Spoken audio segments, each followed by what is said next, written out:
दोस्तों, अवाम India voice की तरफ से सभी लोगों को नमस्कार। परिस्थिति को पहचानने वाले और हवा का रुख बदलने वाले ऐसी शख्सियत आदरणीय स्वामी प्रसाद मौर्य जी को मैं आपके समक्ष प्रस्तुत करता हूं। मैं निवेदन करूंगा स्वामी जी से कि वो आए और अपने विचार रखें। मिशन जय भीम के तत्वावधान में आयोजित विशाल राष्ट्रीय बौद्ध एवं बहुजन अधिकार सम्मेलन में आए हुए सभी सम्मानित भाइयों, बहनों, नौजवान साथियों, पत्रकार बंधुओं, आज इस कार्यक्रम के मुख्य आयोजक दिल्ली सरकार में पूर्व मंत्री रहे हमारे सम्मानित विधायक एवं मिशन जय भीम के राष्ट्रीय अध्यक्ष भाई राजेंद्र पाल गौतम जी, साथियों, आज बहुजन अधिकार सम्मेलन की आवश्यकता क्यों? इसलिए कि आज भारतीय संविधान की शपथ लेने वाले प्रधानमंत्री और देश के मुख्यमंत्रीगण भारतीय संविधान द्वारा प्रदत्त अनुसूचित जाति, अनुसूचित जनजाति और पिछड़े वर्गों के आरक्षण को लगातार खत्म करने में लगे हुए हैं। आज भारतीय संविधान की दी गई व्यवस्था के विपरीत सत्ता के मन में छूट सत्ता नशील लोग अप्रत्यक्ष रूप से यथास्थित बात को बढ़ावा दे रहे हैं, मनोवाद को बढ़ावा दे रहे हैं। आज आरक्षण पर डकैती डाली जा रही है। संविधान को निष्प्रभावी और शून्य किया जा रहा है। बहुजन समाज के अधिकारों को एक एक करके खत्म किया जा रहा है। इसलिए आवश्यकता है बहुजन अधिकार सम्मेलन। हम जोर जुल्म के चक्कर में संघर्ष हमारा नारा है। तो स्वाभाविक रूप से आज जब हमारे हकों पर डकैती डाली जा रही है, अधिकारों पर डकैती डाली जा रही है, संविधान को कमजोर किया जा रहा है, आरक्षण को शून्य निष्प्रभावी किया जा रहा है, तो स्वाभाविक रूप से आज संघर्ष के रास्ते पर फिर से हमें चलने की आवश्यकता है। सड़क के माध्यम से अपनी आवाज को फिर से बुलंद करने की आवश्यकता है। इसलिए आज यह कार्यक्रम आयोजित किया गया है कि जिससे कि बहुजन अपने अधिकारों के प्रति सचेत रहे, सावधान रहे। साथियों, आप जानते हैं आज लोकतंत्र को भी कमजोर किया जा रहा है। अभी हमारे सुप्रीम कोर्ट के वरिष्ठ अधिवक्ता महोदय ने बताया कि किस तरीके से तानाशाही, हिटलरशाही के रास्ते पर चलते हुए लगभग 150 सांसदों को सरकार की सारे सत्ता सदन के बाहर किया गया। क्या लोकतंत्र को दबाने की साजिश नहीं है? क्या जबरन सरकार अपनी बात को थोपने का दुस्साहस नहीं कर रही है क्या? और साथ ही साथ आज सरकार अपनी कमजोरियों को छिपाने के लिए तरह तरह के हथकंडे अपना रही है। आज जितने भी विज्ञापन निकलते हैं, उत्तर प्रदेश में हो, दिल्ली में हो, भारत सरकार में हो, डबल इंजन की सरकारों के देखरेख में चलने वाले प्रदेशों में हो, हर जगह पर आज अनुसूचित जाति और अनुसूचित जाति का आरक्षण कहीं 2%, कहीं 3%, कहीं 4% दिया जा रहा है। पिछड़े वर्गों के 27% आरक्षण के सापेक्ष कहीं 5%, कहीं 6%, कहीं 8% दिया जा रहा है। तमाम विज्ञापनों को देखने से पता लगता है तमाम विभागों में आरक्षण को तो शून्य कर दिया जाता है। अभी अभी ऐसे कई उदाहरण हैं जिसको मैं समय समय पर अपने ट्विटर के माध्यम से सामने भी करता रहता हूं। और इस तरीके से आज हाथों पर डकैती डालना, साथियों, उसमें बहुत कुछ भूमिका हमारी आपकी भी है। सन 1931 की जातीय जनगणना के आधार पर मात्र 3.5% ब्राह्मण है, 3% क्षत्रिय है, 1.5% वैश्य है। तीनों को जोड़ लिया जाए तो लगभग 7-8% होता है। यानी शेष तो बहुजन समाज है। तो 8% लोग अपने विरुद्ध पर सरकार नहीं बना सकते हैं। उन्होंने हमारी बहुजन समाज की ताकत को तोड़कर हिंदू के नाम पर ठक्कर के बहका करके अपना उल्लू सीधा करने का काम किया। यानी वोट देने के लिए हम हिंदू, वोट के लिए अनुसूचित जाति, अनुसूचित जनजाति और पिछड़ा वर्ग का व्यक्ति हिंदू, लेकिन सत्ता में बैठने के बाद हम हिंदू नहीं रह जाते। अगर सत्ता में बैठने के बाद भी ये हमें हिंदू मानते तो अनुसूचित जाति के आरक्षण को खत्म नहीं करते, अनुसूचित जनजाति के आरक्षण को खत्म नहीं करते, पिछड़े वर्गों के आरक्षण को खत्म नहीं करते। इसका मतलब है हिंदू एक धोखा है।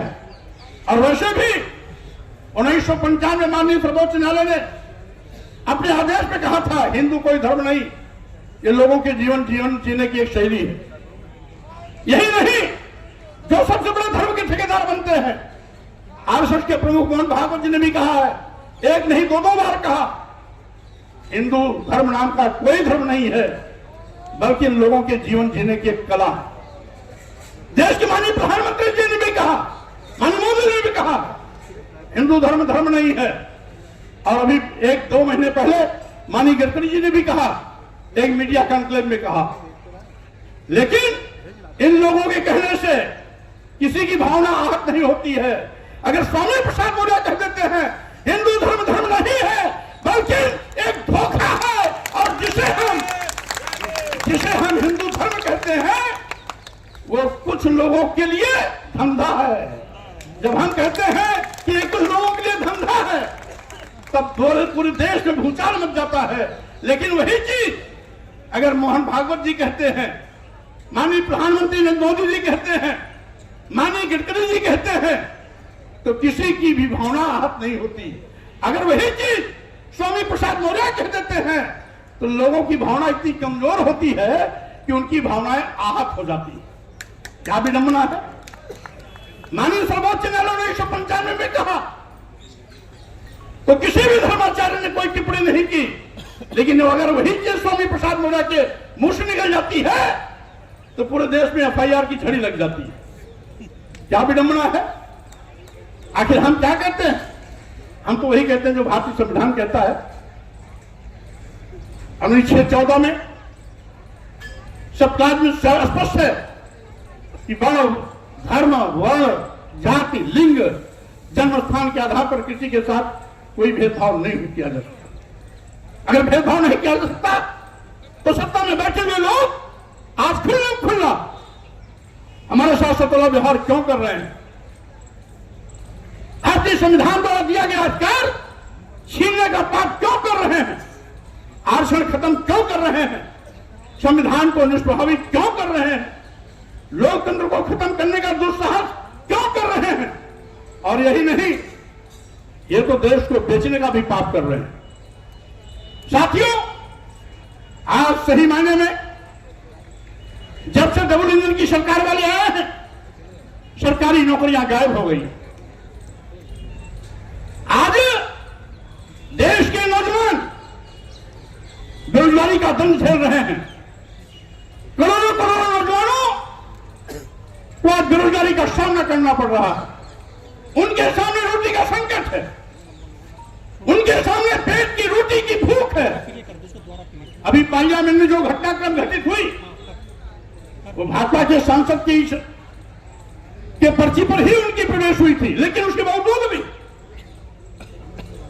उन लड़कों ने जो भी किया सदन के अंदर और बाहर, ये हो सकता है तरीका उनका गैर कानूनी रहा हो, अलोकतांत्रिक रहा हो, संविधान की मर्यादा के विपरीत रहा हो, लेकिन जो बात भर के आई है उसके आगे भी कहीं न कहीं बेरोजगारी रही है, उनके पेट की भूख रही है, वो रोटी की तड़पन रही है, जो पार्लियामेंट ने इस तरह से करने के लिए उनको मजबूर किया है।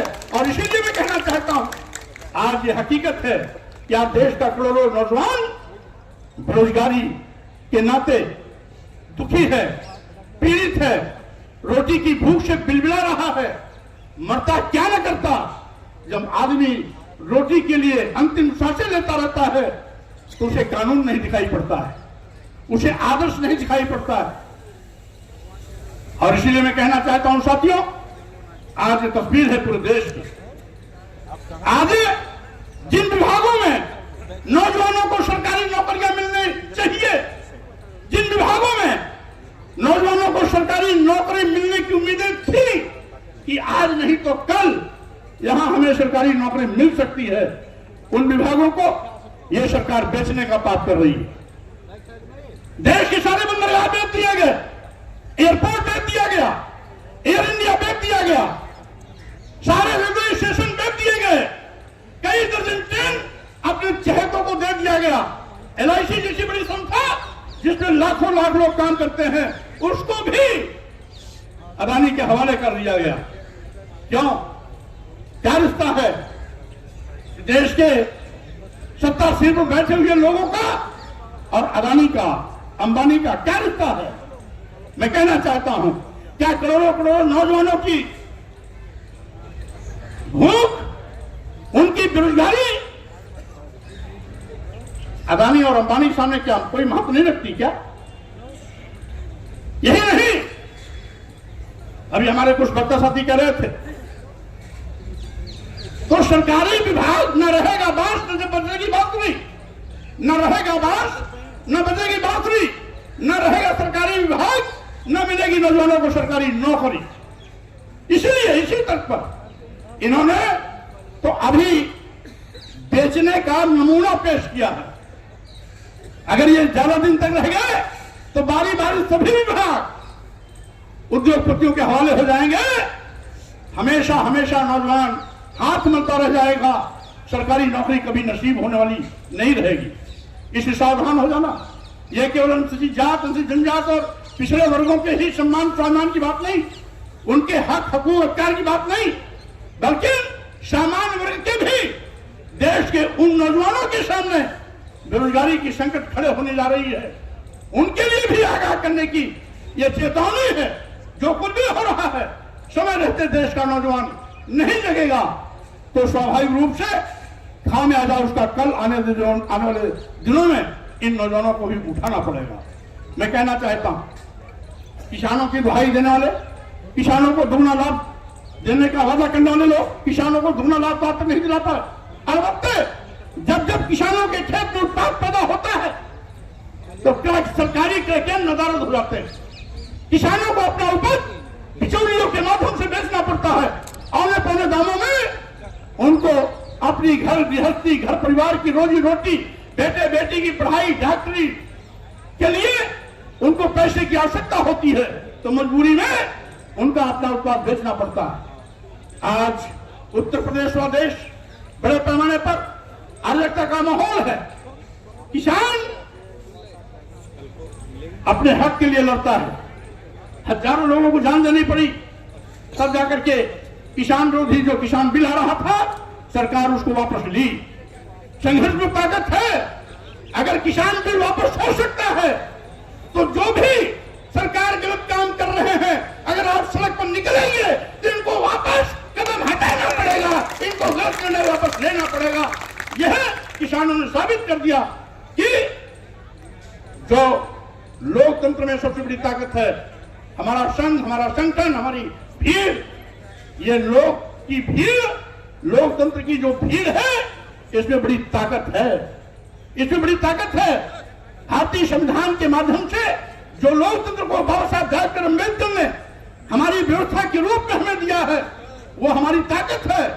उस ताकत का इस्तेमाल समय समय पर हमें करने के लिए तैयार रहना चाहिए। स्वाभाविक रूप से जुल्म जाति अत्याचार वही होता है जहां जुल्म जाति अत्याचार करने वाले लोग होते हैं। जुल्म जाति अत्याचार का प्रतिकार जब किया जाता है तो जुल्म जाति अत्याचार करने वाले लोग कदम पीछे हटाते हैं। इसलिए अगर आप चुप रहेंगे, अगर जुल्म जाति अत्याचार सहते रहेंगे, जाति सहते रहेंगे, जो कुछ भी हो रहा है इसको चुप्पी मार करके देखते रहेंगे तो जुल्म जाति अत्याचार करने वाले का हौसला बढ़ता रहेगा और साथ ही साथ यह सिलसिला ज्यादा तेजी के साथ आपके साथ और बढ़ता रहेगा। इसीलिए साथियों, मैं कहना चाहता हूं, आज वक्त आ गया, बाबा साहब डॉक्टर अम्बेडकर ने जो हमें भारतीय संविधान दिया है उसी का नतीजा है कि आज हमारे घरों में भी पढ़े लिखे लोगों की एक लंबी कतार है, डॉक्टर इंजीनियर की भी एक लंबी कतार है, आईएएस आईपीएस की भी एक लंबी कतार है, जजेस और तमाम अधिकारियों की एक लंबी कतार है, वैज्ञानिकों की भी एक लंबी कतार है, हाई कोर्ट के एडवोकेट और सुप्रीम कोर्ट के एडवोकेट की एक लंबी कतार है। अगर बाबा साहब डॉक्टर अम्बेडकर का भारतीय संविधान नहीं होता तो हमको तो पढ़ने लिखने का अधिकार भी नहीं था। सैकड़ों सालों से हमें पढ़ने लिखने से रोका गया था। नारी शूद्र और नधीयतम, इस देश की स्त्रियों को, इस देश के शुद्ध समाज को, जिसे आज अनुसूचित जाति से जनजात और पिछड़ा वर्ग कहा जाता है, इसको तो पढ़ने लिखने का अधिकार ही नहीं था। ये हमारे सामाजिक परिवर्तन के महापुरुषों ने, ज्योतिबा फुले ने, छत्रपति शाहू जी महाराज, पेरिया रामास्वामी नायकर, बाबा साहब डॉक्टर अम्बेडकर, नारायण संत गाडगे और उसी कड़ी को आगे बढ़ाते हुए मानवर कांशीराम जी और उत्तर भारत में महामना रामस्वरूप वर्मा जी, पेरियार ललई सिंह यादव जी, महाराज सिंह भारती जी, बिहार के लेनिन कहे जाने वाले शहीद जगदेव कुशवाहा जी ने एक लंबा संघर्ष करके हमें इन अधिकारों को दिलाया।